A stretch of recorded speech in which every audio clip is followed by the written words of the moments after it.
J'ai combattu contre la domination blanche et j'ai combattu contre la domination noire.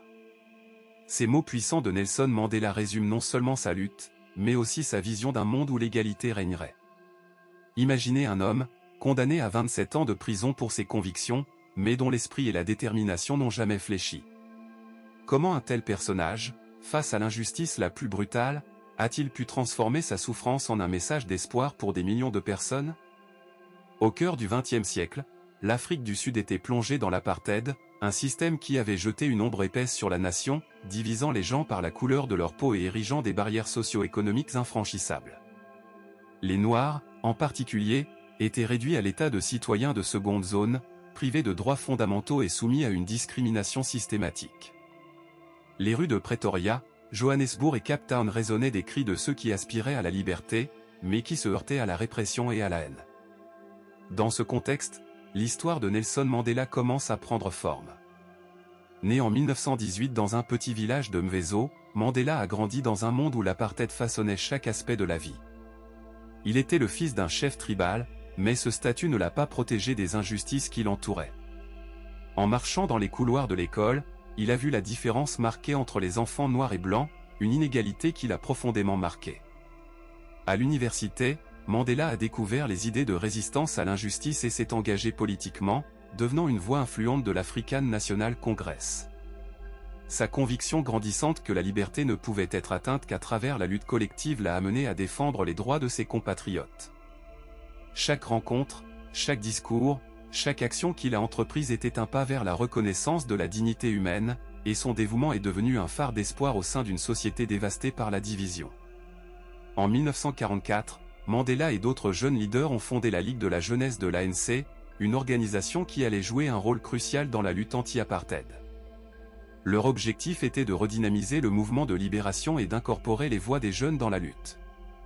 Ce groupe a rapidement gagné en notoriété, attirant des jeunes de toutes les régions d'Afrique du Sud, unissant des personnes de différentes ethnies et classes. Ce sentiment d'unité et de camaraderie a été une bouffée d'air frais dans un pays où la méfiance et la division étaient omniprésentes. À cette époque, Mandela a également commencé à adopter des méthodes de résistance plus militantes, reconnaissant que la négociation seule ne suffirait pas face à une oppression aussi brutale. En 1952, Mandela a joué un rôle clé dans la campagne de désobéissance civile, qui visait à défier les lois injustes de l'apartheid. Des milliers de Sud-Africains ont pris part à cette campagne, qui a vu des actions de résistance pacifique telles que le refus de se soumettre au contrôle d'identité. Cependant, le gouvernement sud-africain a réagi avec une répression brutale, arrêtant des milliers de personnes.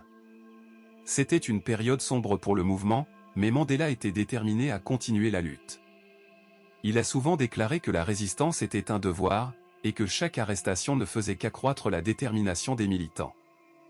L'année 1960 a marqué un tournant décisif avec le massacre de Sharpeville, où des manifestants pacifiques ont été abattus par la police.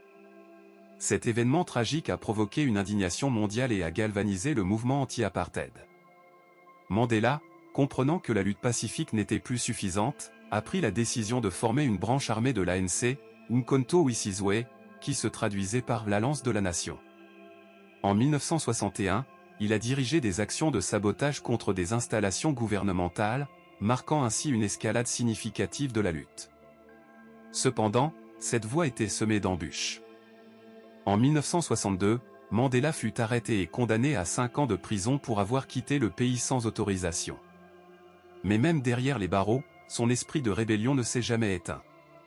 En 1964, il fut condamné à la réclusion à perpétuité lors du procès de Rivonia, où il a prononcé un discours poignant sur ses convictions et son engagement envers la liberté. Il a déclaré « Je suis prêt à mourir pour mes convictions ». Ce moment a résonné dans le monde entier, faisant de lui un symbole de la résistance contre l'oppression. Pendant ses 27 années d'incarcération, Mandela est devenu une icône de la lutte pour la liberté. Des campagnes internationales ont vu le jour pour exiger sa libération, et son nom est devenu synonyme de justice et d'égalité. Sa force intérieure, son optimisme, et sa capacité à garder espoir face à l'adversité ont stimulé des millions de personnes à travers le monde, leur montrant que même dans les ténèbres les plus profondes, une lumière pouvait encore briller. Ce n'est qu'en 1990 que Mandela a été libéré, accueilli par des foules en liesse. Son retour sur la scène politique sud-africaine a insufflé un nouvel élan à la lutte pour la liberté. Mais il savait que le chemin était encore long. Le pays était divisé, et des tensions raciales persistaient.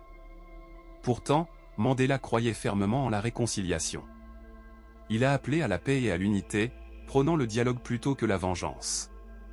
Ce choix audacieux a posé les fondations d'un nouveau chapitre dans l'histoire sud-africaine. Le moment culminant de la vie de Nelson Mandela ne se résume pas seulement à sa libération, mais se trouve dans l'épreuve ultime qu'il a vécue pendant son emprisonnement. Son arrestation en 1962, suivie de son procès pour sabotage, a été un tournant décisif. En dépit de la menace d'une peine de mort, Mandela a fait preuve d'un courage remarquable, déclarant avec ferveur « Je suis prêt à mourir pour mes convictions ». Ces mots, prononcés devant un tribunal, résonnent encore comme un cri de ralliement pour ceux qui luttent pour la justice. Alors qu'il était condamné à la prison à vie et envoyé à Robben Island, Mandela a transformé son isolement en un lieu de réflexion et de renforcement de sa vision pour l'Afrique du Sud. Ce n'était pas seulement un endroit de souffrance, mais un sanctuaire où il a forgé les idées de réconciliation et d'unité qui allaient marquer le pays. Dans ce pénitencier, il a cultivé l'espoir et la résistance, unissant ses compagnons prisonniers autour d'une cause commune, celle de la liberté. Il a compris que la lutte ne se résumait pas à un combat armé, mais nécessitait un changement de cœur et un appel à l'empathie. Ce moment de crise a défini Mandela non seulement comme un combattant, mais comme un visionnaire. En regardant la vie de Mandela aujourd'hui, nous réalisons l'impact incroyable qu'il a eu sur le monde. Son héritage dépasse les frontières de l'Afrique du Sud, touchant des millions de vies. Ses discours, ses actions et son dévouement à la cause de la justice continuent d'inspirer des générations entières.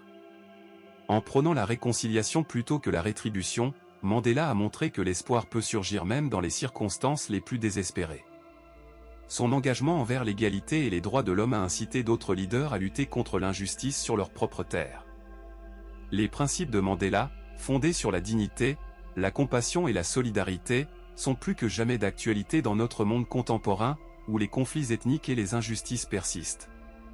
La lutte pour les droits civiques, tout comme le combat pour l'environnement et l'égalité économique, trouve dans ses enseignements un écho puissant.